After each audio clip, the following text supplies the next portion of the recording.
ఇంకోటి తెలుసా? మీకు ఏ ఆహారం గానీ తిన్నే డైజెషన్ అవ్వట్లేదా? అయితే మీరు ఒక గుర్తుపెట్టుకోండి. ఒక విషయం గుర్తుపెట్టుకోండి. అది ఏంటి అంటే బర్పస్.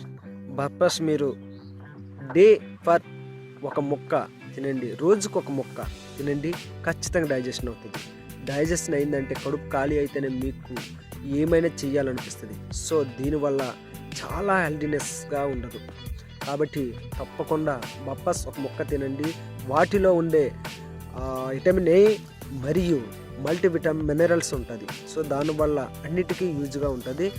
పేస్ట్ కూడా శరీరానికి కూడా చర్మానికి కూడా గ్లోగా మారే అవకాశం ఉంటుంది. చాలా హెల్దీగా ఉంటుంది. సో తప్పకుండా మర్చిపోకండి.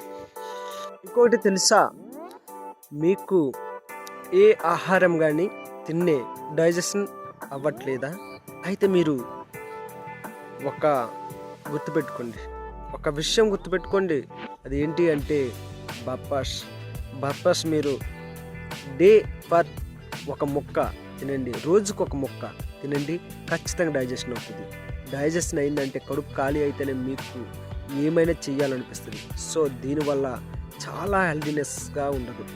కాబట్టి తప్పకుండా బప్పస్ ఒక ముక్క తినండి. వాటిలో ఉండే విటమిన్ ఏ మరియు మల్టీవిటమిన్ మినరల్స్ ఉంటుంది. సో దానివల్ల అన్నిటికీ యూజ్గా ఉంటుంది. పేస్ట్ కూడా శరీరానికి కూడా చర్మానికి కూడా గ్లోగా మారే అవకాశం ఉంటుంది. చాలా హెల్దీగా ఉంటుంది. సో తప్పకుండా మర్చిపోకండి.